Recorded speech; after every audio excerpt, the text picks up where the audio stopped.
Hey everybody out there, it's Alabama Deep coming back at you. So today we are looking at another watch, putting it on here on my bench. Let's take a look at it. This is a vintage Invicta that I managed to pick up for rather cheap. You can barely make the name out on it. Radium hands, radium dial. Does need a little bit of help, but this watch still moves. It still runs. Doesn't run too great, but it does run. It has a gold clad case, ETA Swiss movement inside, and being a Invicta from the 50s, you can definitely tell a big difference between what Invicta used to be and what Invicta is today. Even when it comes down to their movements, you can see a big difference, especially looking at the back of this Invicta. This is one that I recased, if you can remember. I cleaned it up, got it running, and put on the exhibition back. We can take a look at that movement on that particular Invicta. But once we start looking on the inside of a modern Invicta, it's not that I think that it took a step down.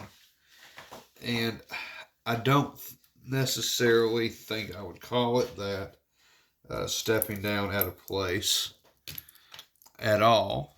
It's just that it's a more modern watch, and being a more modern watch, they have, without a doubt, gone with a Chinese movement or Japanese movement on their watches. And we can see that now that I've taken the back off of this. You can definitely see on the inside of this, as compared to the other, which we'll do a side-by-side comparison of the two. You can definitely tell that one is actually a little bit nicer than the other. This one is definitely going to be a, guess the word I am looking for, it's more of a Seiko movement than what this is. This is more of a Swiss style made movement. And I still am just baffled and love how that second hand goes. I remember when that second hand was just as crooked as a politician, and we straightened it out a whole lot and got it taken care of. And the same would go for this Invicta that I have here, that you guys and gals remember that I have redone. And I got it going again. And this one's definitely from the 50s with the radium hands. I decided not to change at all and left it as is. And yes, Invicta was established 1837. Invicta has a very long history. And I know that the newer Invictas, such as this, are trying to play off of that. Though I don't really see too much of the established 1837 anymore, because I don't think that really even applies now, because it's not really the same company. The original Invicta watch company went bankrupt in the very early 90s, was bought by a group of American investors who then started remaking these Invicta watches using the name, but outsourcing a lot on the parts.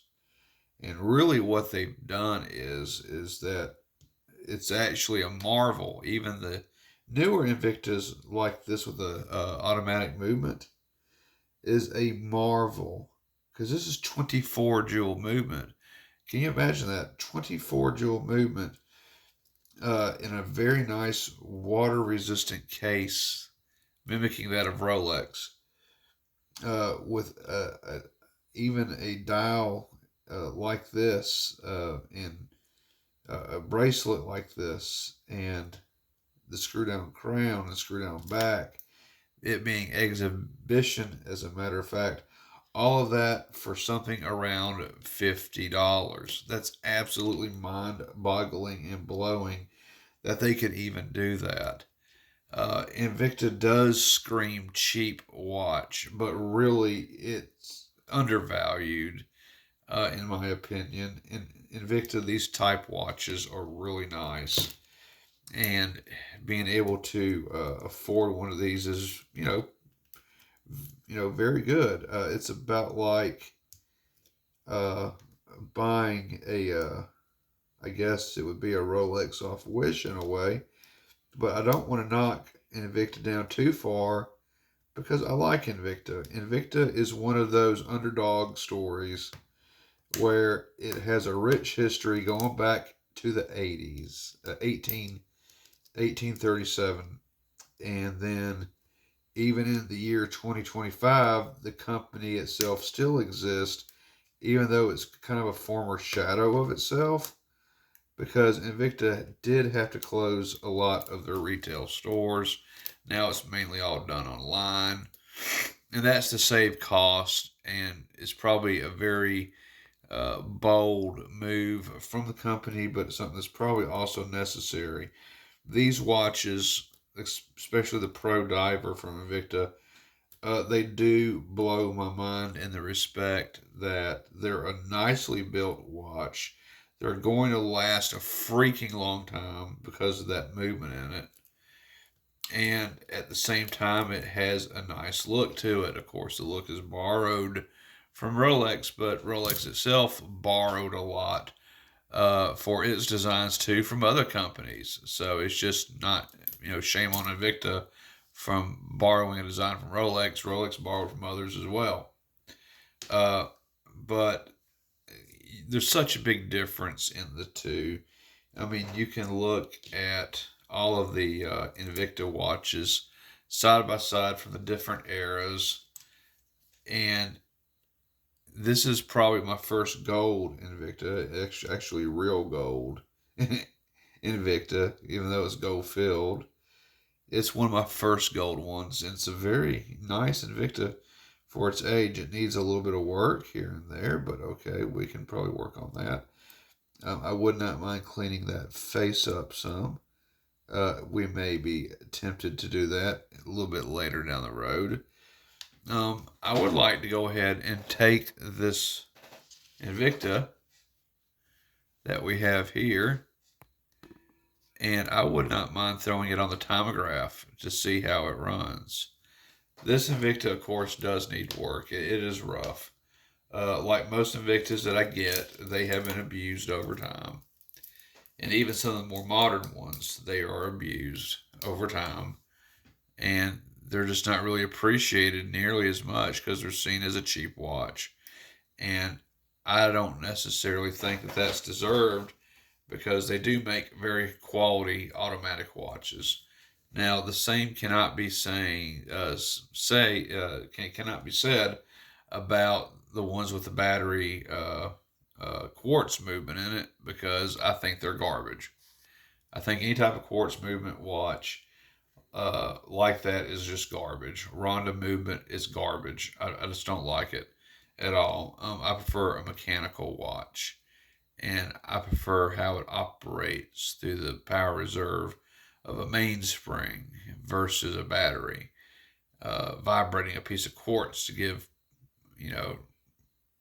a dead on second beat of the time of day. Uh, you know, I just like the mechanical watches much better than I do quartz.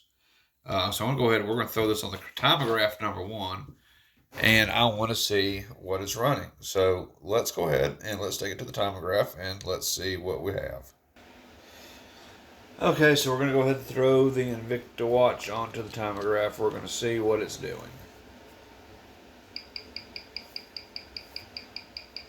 Ah, not doing too well, we shall say.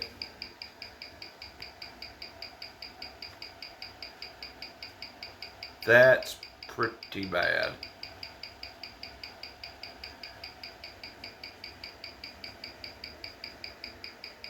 Wowzers.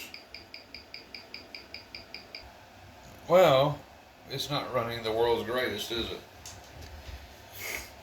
It's going to need a little bit of help. I can fully agree that it needs that 110%. I thought I might go ahead and might as well open up the back on this. I'm not going to wear any cots because I don't see it doing any good right now, considering that it's not running top notch anyway.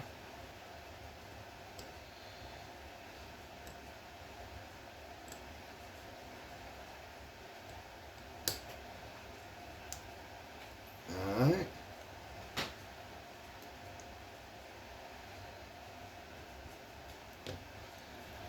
Go ahead and we're going to take a look inside. I want to see what's under the hood anyway.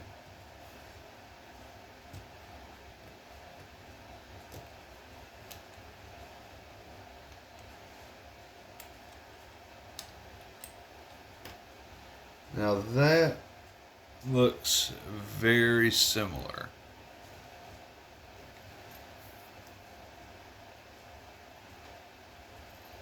Yeah. And you know, that's exactly what I was thinking. This is the exact same movement as this is. Exact same movement.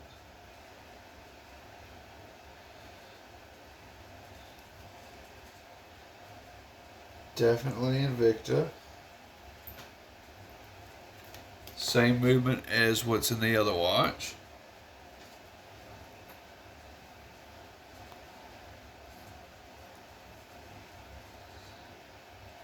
It does run, although not too well.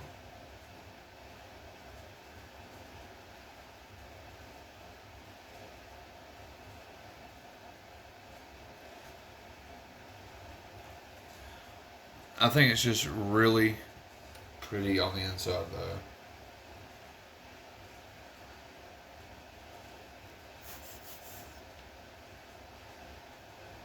Really, if you think about it, comparing an Invicta to a Tudor, you're basically getting about the same. Uh, you're getting about the same quality watch at this time of Invicta and Tudor. Actually, let's see if I have it over here. I do. I have it in this box. Here remembers the Tudor that I'm actually working on to try to restore.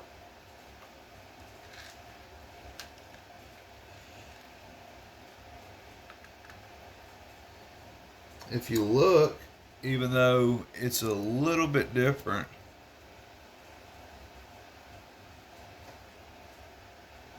the craftsmanship is about the same. They're both ETA.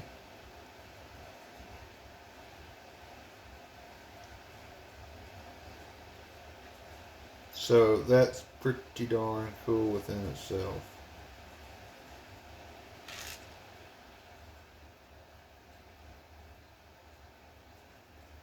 So it is my opinion that really Invicta from this 1950s era and a Tudor from roughly the same era, you're getting the same quality watch.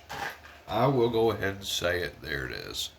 So Tudor and Invicta was about in the same uh, range of wristwatch. I will say at this time. I don't care what anyone really says. And they're like, no, it's not. I just showed you that the movements look very similar. Both are ETA. Both are Swiss. Uh, Everything looks the same from finishing to brushing of the steel. There's only one thing that I do not like about Invicta from this time era, and that is they did not have, from what I can see, is a screw down crown system. Now, of course, now they do. They've borrowed that from Rolex, their competition, but they have borrowed that in today's watches, but they lack on the movement quality now. But as you can see, this one does not have the screw down crown. It's just a regular watch case. So that's the only thing that sets Tudor and Invicta apart, is the fact that they don't have the oyster case to put their watch pieces in. So I think that's just one of the things that will always keep them separated from Rolex, SA, or anything that they produced at that time in history, is the fact that Rolex went the extra step with waterproofing things, and Invicta did not go that route. They decided on the one gasket system, which is a gasket inside the crown pushing against the barrel right here, and that is what's keeping water from getting to the watch. I would love later down the line to be able to see if I can put a screw down crown tube in this case and attach a gold tube unmarked, or maybe a modern Invicta crown and tube into one of these older models to make it waterproof that way. I think that would actually help with these older watches, is if you put a modern screw down crown on it, proper gaskets on the back, and make sure that the crystal is properly put down. I think you would have a oyster type case that would be waterproof just as much as Rolex's actual cases. But of course, that is an experiment we will do later down the road.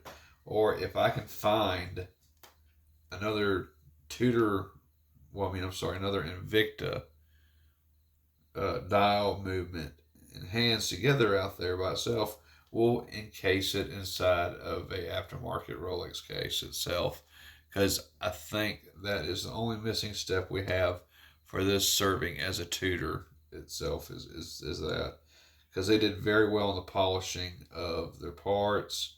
The brush markings on the side are extremely similar, and that sets it apart from other watch movements, such as this one I have just gotten in today. It looks vaguely iffish, about the same, but you can tell it's not as brushed as the Invicta is.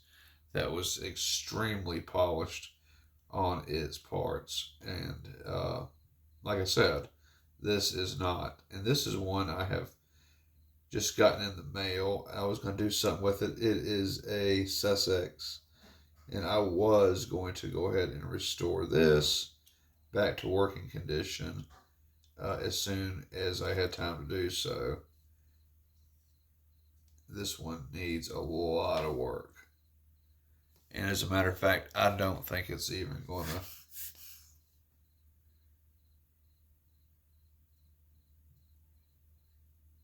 Yeah, it's not even going to run. So we'll have to do some work on that for sure.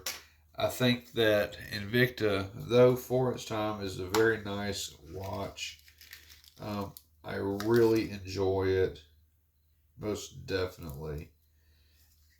And, I don't mind wearing a Invicta. I wear one as proudly as I will a Rolex, because they're very similar companies. It's just that one had great marketing throughout its existence, the other one did not.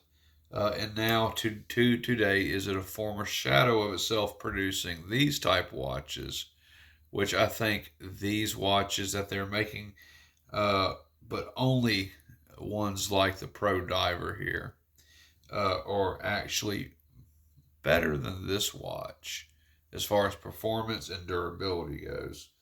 But as far as artistry, not so much, because of course it is, in my opinion, a foreign movement that is made in China and Japan, and then set into their cases, which at times I think are, for the most part, over Invictinized. They'll put Invicta on everything. I think them putting Invicta on their cases, that was just a little too much. We all know it's an Invicta, so there's no need to put it here on the side. There it is again. There it is on the second hand. I mean, it's just all over this watch. And of course, their logo there on the crown as well. If we flip it over on the back, there's Invicta again. I mean, how many times do they need to put Invicta on their watch cases? That's a little ridiculous, but maybe they did that because the design itself was so much like Rolex. Maybe Rolex would have gone after them somehow, some reason. So they decided to do that. But regardless, yeah, this Invicta watch is a wonderful buy off eBay. I got it for $14. I think I had to pay $5 for shipping or something like that. But it's going to be a great little project watch coming down the road, and I wanted to explore this watch with you. We're going to see what we can do as far as a restoration video coming ahead on it, and we'll probably do a movement servicing as well. So we will be looking forward to that. But first, we're going to be getting a Rolex put back together into the owner's hands coming up shortly in one of our videos. And we have to do some replacement parts on a clone Submariner and putting real parts on it. And that's going to be an interesting video, and that'll be coming up, I think, quite possibly today, later on. So stay tuned, boys and gals. Thank y'all for watching. Like, share, subscribe, comment below. We're doing another Rolex giveaway by the time it's over with. I mean, honestly, comment away, share, like, do a bunch of likes, smash that like button, because we're going to be having another Rolex giveaway coming up. This one has already been given away, but it is near completion. I'm waiting on that crown to come in because this is not the correct crown for it. It will go in so far, but it won't screw down. It's only on there for looks, and it does go with the gasket on the inside of that tube, so no dust gets in.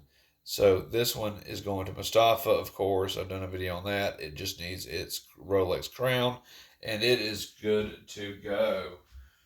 So we will be doing another Rolex giveaway drawing coming up in a couple videos. We're going to see what we can do with that. So remember to enter. You got to comment, like, share, subscribe. Let me see it go with this video, and let's get her done. Let's get some money coming into the channel to be able to afford these Rolex parts. All right, boys and gals, I'll catch you on the next video. Thank you for watching, and comment below on what you think about Invicta. I want to hear your thoughts and opinions on it. Catch you on the next video. Bye-bye for now.